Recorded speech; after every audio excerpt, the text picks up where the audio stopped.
전화기가 처음 나왔을 때 일입니다. 필라델피아 근교 시골 마을에 폴 빌리어드라고 하는 소년이 있었습니다. 전화기가 처음 나왔을 때 그때는 이렇게 했었죠. 엄마가 전화기를 집어들고 그런 다음에 오퍼레이터, 교환수 이렇게 부르면 저쪽에서 대답을 하고, 그리고 엄마가 원하는 곳에 전화가 연결되는 그 장면이 그 소년에게는 너무나도 신기하게 보였습니다. 마치 요술 기계처럼 보인 겁니다. 하루는 엄마가 밖으로 나가고 아무도 없을 때 이 소년이 망치를 가지고 뭘 만들다가 잘못돼서 그만 손가락을 찍고 말았습니다. 손가락이 아픕니다. 손가락이 붓기 시작합니다. 어쩔 줄을 모르며 당황하던 이 소년이 갑자기 교환수 생각이 났습니다. 그래서 전화기를 돌렸습니다. 그리고 엄마가 하던 대로 오퍼레이터 하니까 저쪽에서 대답을 했습니다. 예, 어디로 연결해 드릴까요? 아니요, 사실은 제가 망치로 뭘 만들다가 손을 다쳤어요. 손가락이 붓는데 어떻게 하죠? 어린 소년의 목소리인 것을 알아차린 교환수는 엄마가 집에 없는 모양이죠? 예, 지금 집에 안 계셔요. 많이 다쳤어요? 조금 다친 것 같아요. 그래요? 그러면 혹시 냉동고에 얼음이 있나요? 예, 얼음이 있는 거 봤어요. 그럼 얼음 조각을 조금 가져다가 그 아픈 데에 놓고 한참 기다려봐요. 그럼 괜찮아질 거예요. 이렇게 친절히 대답을 해 주었습니다. 이것이 너무나도 좋았던 소녀는 그때부터 자주 전화를 걸기 시작했습니다. 어떤 때는 하루에 2번, 3번도 걸고, 어떤 때는 숙제를 하다가 전화를 해서 숙제에 대한 도움을 받기도 했습니다. 그래서 어느 날 자기 집에서 기르던 카나리아 새가 죽었습니다. 그때도 그 소녀는 전화를 걸어서 우리 집 새가 죽었어요. 너무 슬퍼요 라고 말하며 울먹였습니다. 이때 교관수는 폴, 세상을 창조하신 하나님은 그 카나리아가 노래 부를 수 있는 또 다른 세상을 준비하셨다고 저는 믿어요.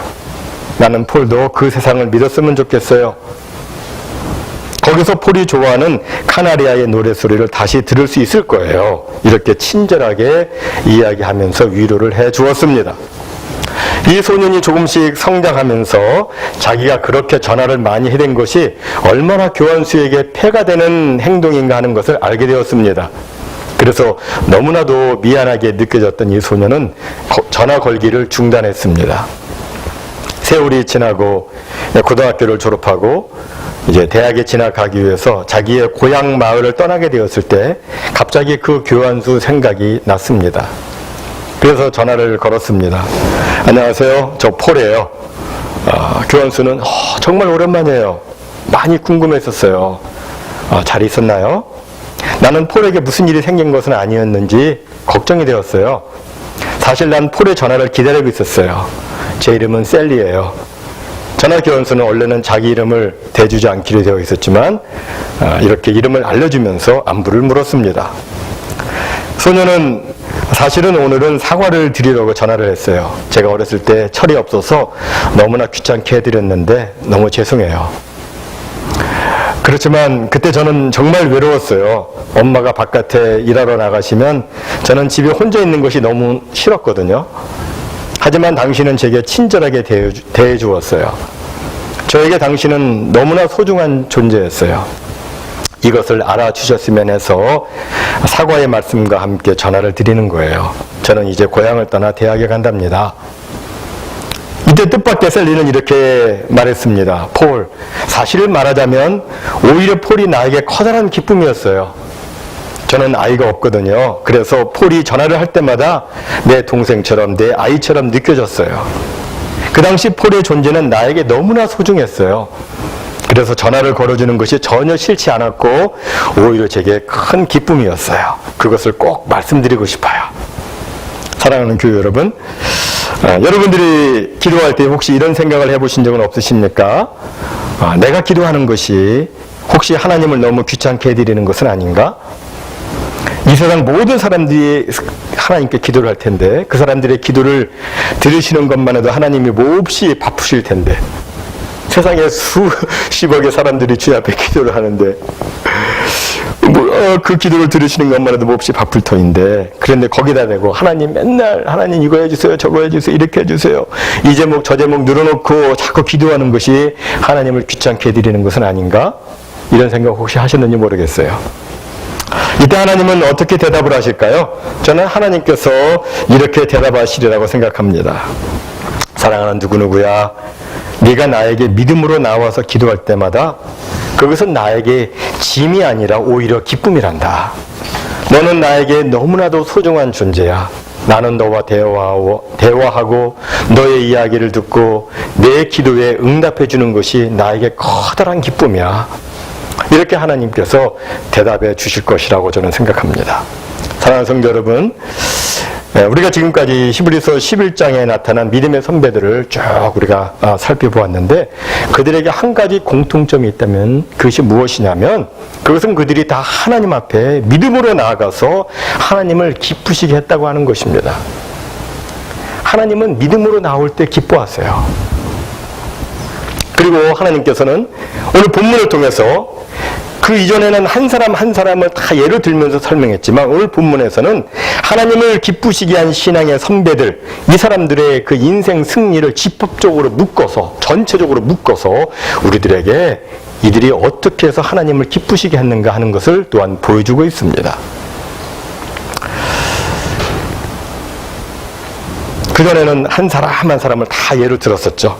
그런데 오늘 본문에서는 그 수많은 신앙의 선배들을, 그 선배들의 전체적으로 인생 승리를 집합적으로 기록을 하고 있습니다. 근데 그들이 승리한 인생, 그 승리한 패턴을 우리가 유형별로 쫙 좀 나눠보자면 크게 두 가지로 나눠볼 수가 있습니다. 하나는 믿음으로 어려운 난관을 극복하고 믿음으로 불가능한 문제들을 해결한 정복자 유형이고, 다른 하나는 하나님을 믿는다는 것 때문에 조롱과 모진 학대와 심지어는 죽임을 당하면서도 그 모든 것을 믿음으로 견디어낸 순교자 유형입니다. 정복자들이 정복할 수 있었던 것은 믿음 때문이고, 순교자들이 순교할 수 있었던 것도 믿음 때문이었습니다. 믿음은 우리를 정복자가 되게 할 수도 있고 순교자가 되게 할 수도 있습니다. 신앙적인 차원에서 보면 정복하는 것도 승리이고 순교하는 것도 승리입니다. 왜냐하면 이기는 것도 하나님을 믿는 믿음으로 말미암는 것이고, 끝까지 참고 견디는 것도 하나님을 믿는 믿음으로 말미암는 것이기 때문입니다. 하나님을 믿는 믿음이 없으면 정복도 할 수 없고 순교도 할 수 없습니다. 믿는 사람만이 정복하는 삶을 살기도 하고 믿는 사람만이 순교하는 삶을 살게 되는 겁니다. 정복자 유형의 믿음의 선진들은 믿음으로 세상 나라를 이겼다고 오늘 본문은 말씀하고 있습니다. 이 세상도 불의하고 사람들도 다 불의하고, 그런데 그 가운데서 그들이 살면서 오직 하나님 바라보고 하나님께서 기뻐 원하시는 그러한 의의를 행하며 살았다고 오늘 성경은 말씀합니다. 그리고 어떤 사람은 하나님의 약속의 말씀을 믿음으로 받아들이고, 하나님께서 이와 같이 약속으로 말씀해 주시지 않았습니까? 라고 기도함으로써 그 약속이 자신의 삶 가운데 성취되는 것을 보는 그런 축복을 받기도 했습니다. 또 어떤 이는 믿음으로 사자의 입에서, 어떤 이는 불의 세력에서, 사자의 입에서 누가 생각나세요? 다니엘이 생각나시죠? 불의 세력에서는 다니엘의 세 친구 사드락과 메삭과 아벳느고가 생각납니다.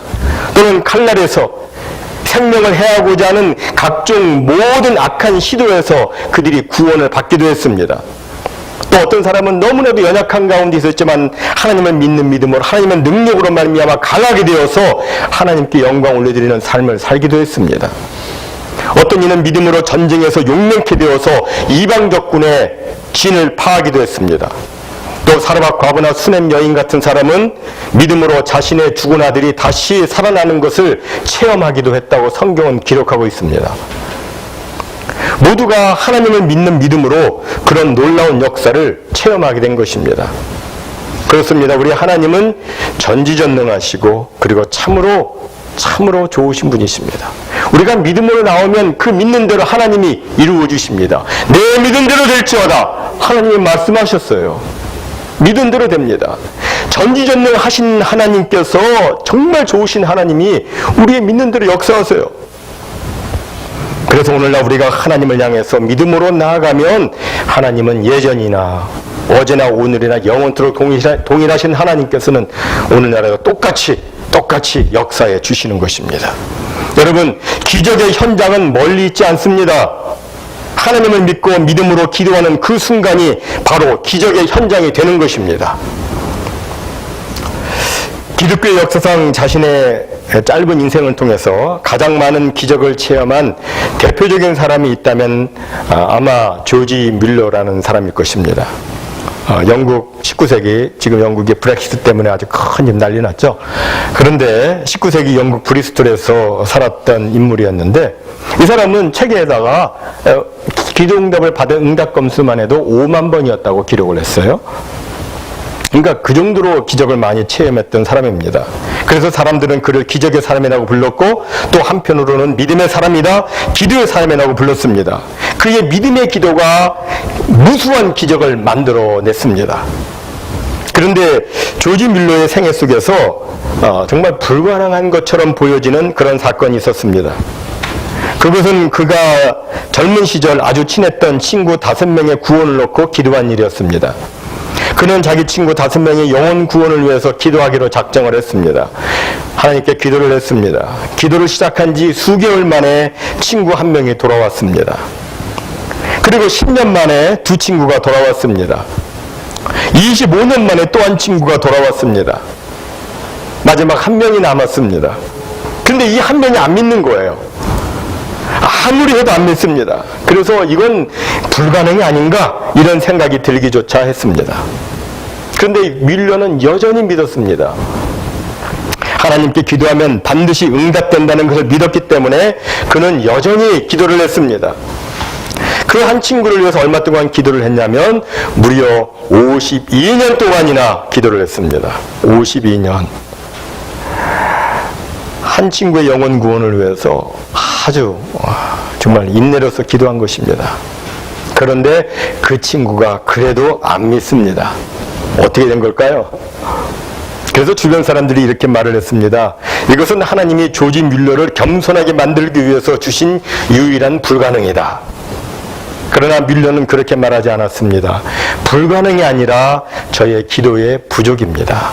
기도의 분량이 차면 하나님의 때에 그는 믿을 것입니다. 이렇게 답을 했습니다.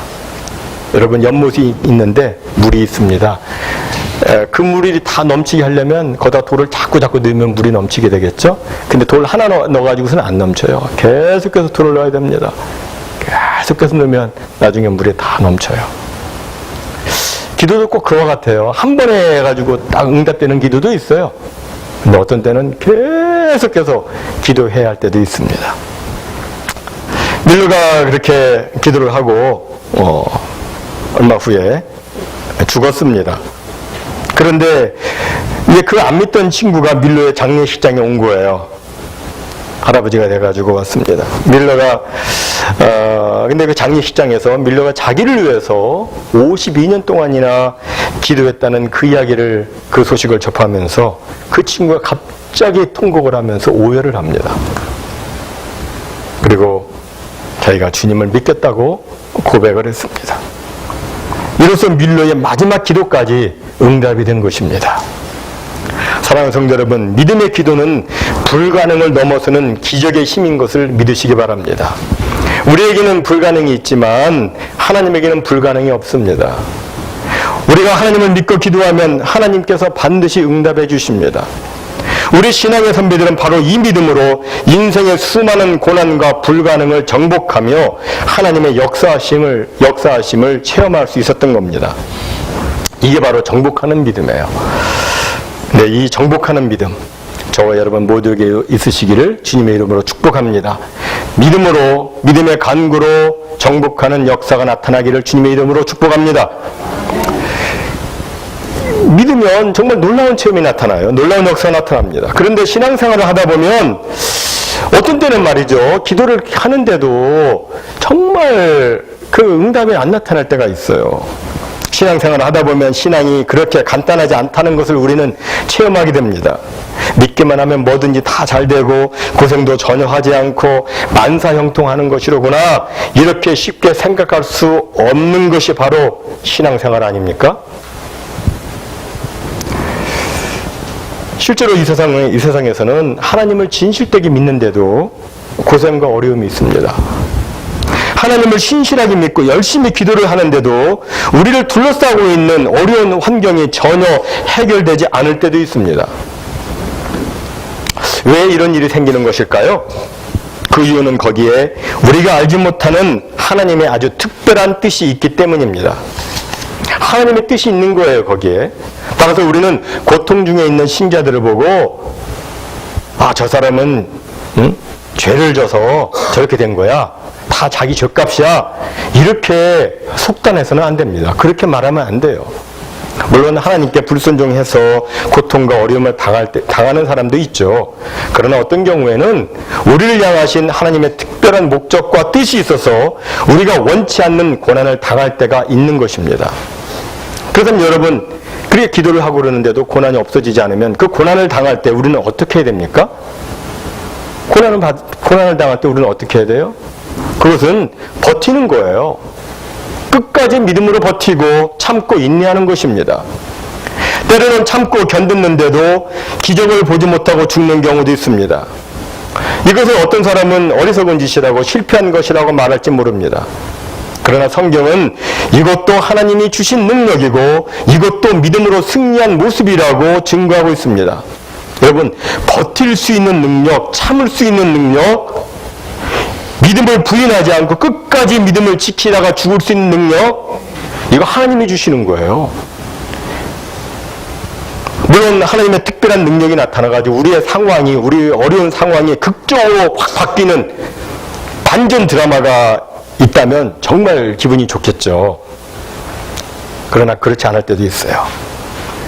극한 절망적인 상황에서도 그 중심에 하나님을 향한 찬양의 색깔이 바래지 않고 기도의 호흡이 약해지지 않는 믿음의 사람들, 이런 사람들이 정말 하나님이 사랑하시고 하나님이 인정하시는 믿음의 사람들입니다. 맑은 하늘 아래에서뿐만 아니라 폭풍이 몰아치고 비바람이 불어치는 그 속에서도 변함없이 하나님을 찬양하고 하나님을 신뢰하며 나가는 그 사람의 믿음을 하나님이 인정하십니다. 이 믿음이 정말 소중한 믿음이에요. 잘 나갈 때에 믿는 그 믿음도 하나님의 축복이지만 어려울 때도 끝까지 견디는 그 믿음, 정말 큰 믿음입니다. 오늘 보면 35절 이하를 보면 바로 그런 믿음의 모습들이 나오고 있습니다. 어떤 이들은 악행을 받음으로, 아주 큰 핍박을 받음으로 순교를 했습니다. 거기에 보면 헬라 원어 성경에 보면 튠파논이라는 단어가 쓰여져 있어요.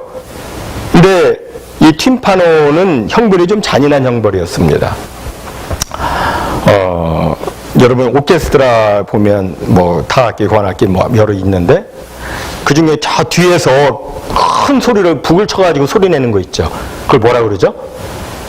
팀파니라고 그래요. 팀파니. 예? 이 팀파니와 팀파논, 이게 같은 어근을 가지고 있습니다. 두드리에서 소리를 내는 거예요.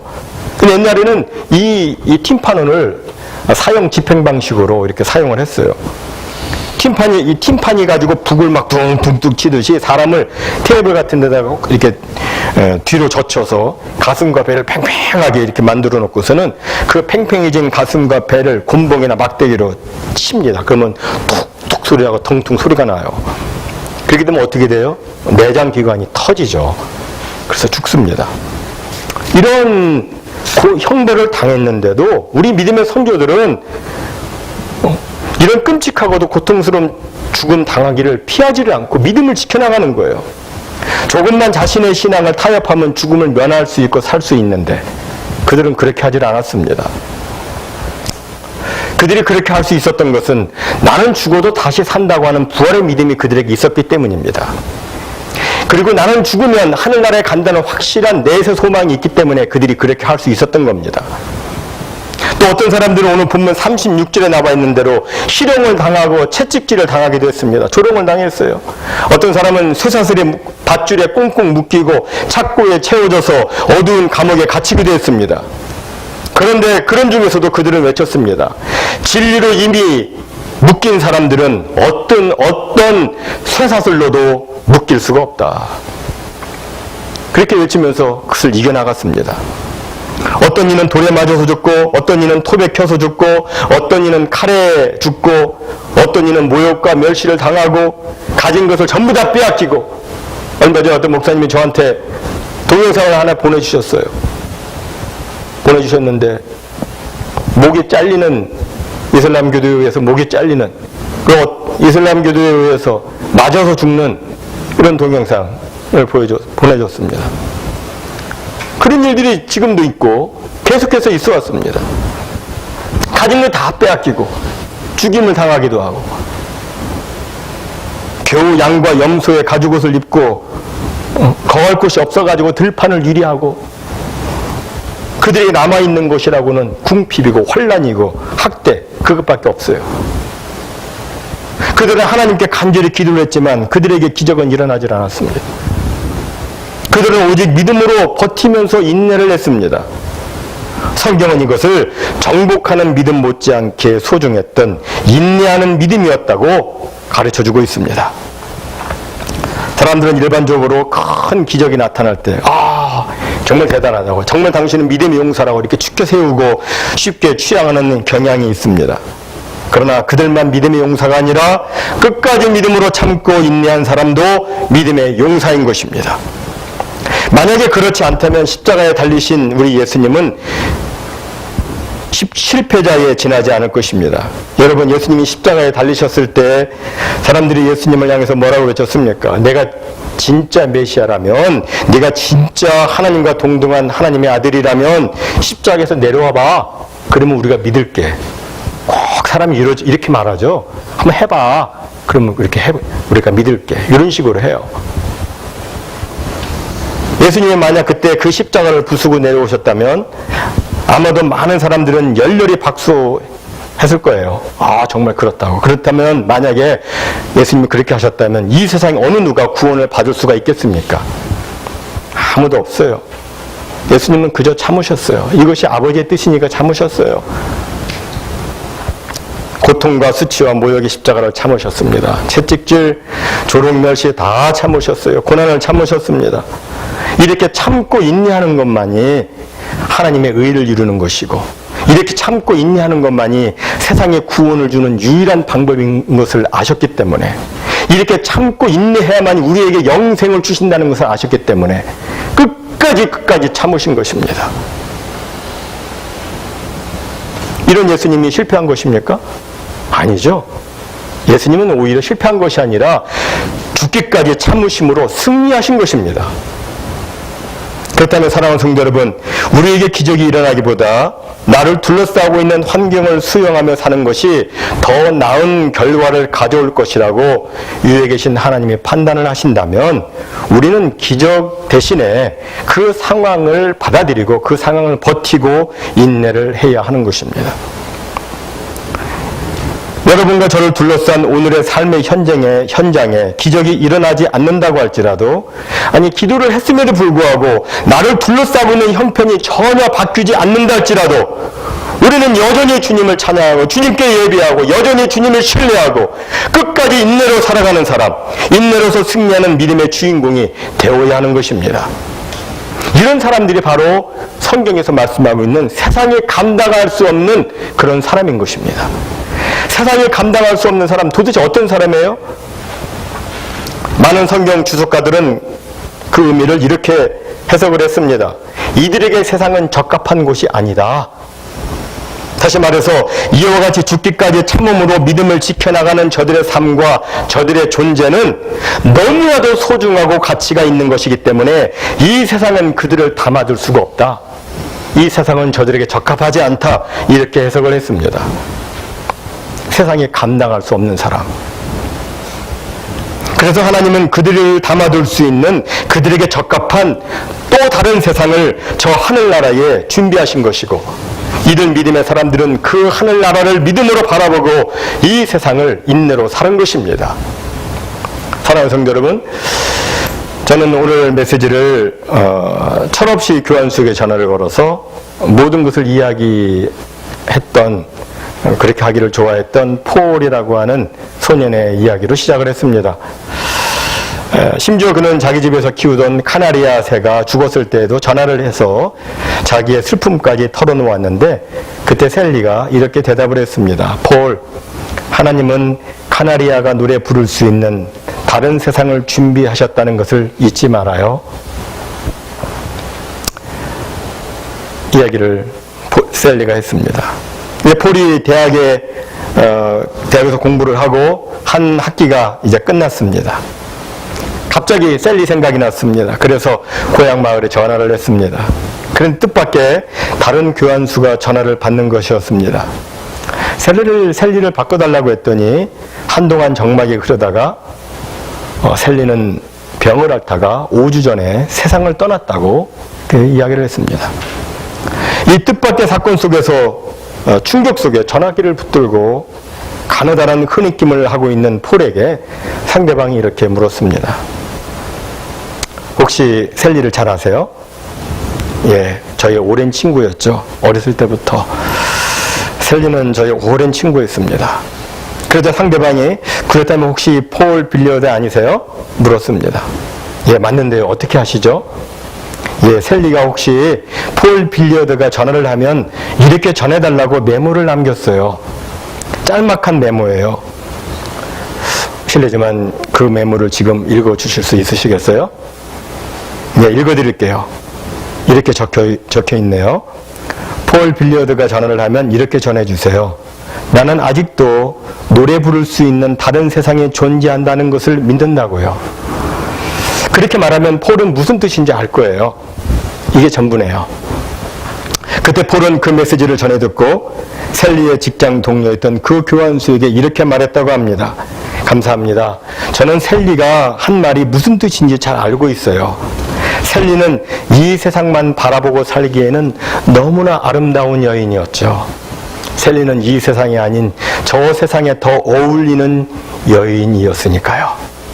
사랑하는 성도 여러분, 세상이 감당할 수 없는 사람들, 그들은 오늘도 이 세상 도처에서 고통과 고난 속에서도 이 세상이 아닌 저 세상을 바라보며 인내하며 살아가는 사람들입니다. 그들은 이 땅에 소망을 둔 사람들이 아니라 다만 남아있는 내 인생의 길이 내 이웃들에게 축복이 되고 나를 이 땅에 보내신 창조주 하나님께 기쁨이 되기 위해서 오늘도 묵묵히 이 땅에서 살고 있는 사람들입니다. 이런 사람들이 진정한 하나님 나라의 영웅들이고 믿음의 승리자들인 것입니다. 지금도 북한 지하 성도들 극심한 핍박 속에서도 또 힌두권에서 이슬람권에서 우리 믿음의 형제들 극심한 핍박 속에서도 믿음을 지켜나가고 있어요. 믿음의 승리자들입니다. 어쩌면 우리들은 우리들의 삶 속에서 너무나도 힘든 상황에 직면해 있는 분들도 계실 거예요. 믿음으로 끝까지 나가신다면 믿음의 승리자이십니다. 우리 모두 우리 신앙의 선배들이 보여주었던 승리하는 믿음, 그것이 정복자 유형의 믿음이든 순교자 유형의 믿음이든 그 어떤 형태의 삶이든지 우리가 끝까지 믿음으로 달려갈 수만 있다면 이 짧은 세상 속에서 어느 날 하나님께서 우리에게 이와 같이 말씀해 주실 것입니다. 누구누구야, 너는 세상이 감당하기에는 너무나 가치 있고 소중한 존재야. 내가 너를 위해서 또 다른 세상을 준비했다. 모쪼록 이 소망, 이 믿음 속에서 오늘의 세상의 고난과 고통을 다 이겨내는 우리 모두가 다 되시기를 주님의 이름으로 축원해 드립니다. 우리 함께 합심으로 기도하도록 합니다.